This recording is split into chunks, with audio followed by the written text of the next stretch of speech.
ښه کار نه دی. ښه کار څه ته ویلی چې زموږ تبلیغي ملګري اواز کوي د نبي پاک په طریقو یې کامیابي ده او د نبي پاک په طریقو به موږ رب العالمین ته رسېږو. د ځان نه جوړه شوي طریقې او ما جوړه کړي یا مخکې جوړه کړي او ښه سړي جوړه کړي، بادشاه جوړه کړي او ملا جوړه کړي، په هغې کې کامیابي نشته. زمونږ دین کامل دی. الیوم اکملت لکم دینکم واتممت علیکم نعمتي. دا آیاتونه د قرآن آخري آیاتونه دي. الله تعالی وایي ما دین کامل کړی دی، دین مې پوره کړی دی او دا یو نعمت دی، دا والې زمانه په دې باندې عمل وکړئ او دا د جنت ټکټ دی، په دې باندې ما ته رارسېږئ.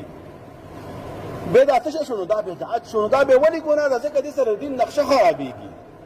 اوس مونږ په 14مه صده کې یو، بیا 15مه راشي، 14مه به راځي، نه مخکې به تېرې شوي. نو که هره پیړۍ کې او هر کال کې یو طریقه را پیدا کېدله، نو نن په 14مه صدۍ کې موږ ته پته نه لګېده چې د نبي پاک طریقه په دې کې کمه ده. هغه بادشاه چې جوړه کړې وه هغه کمه ده، هغه ملا چې جوړه کړې وه هغه کمه ده، هغه ښه سړي چې جوړه کړې وه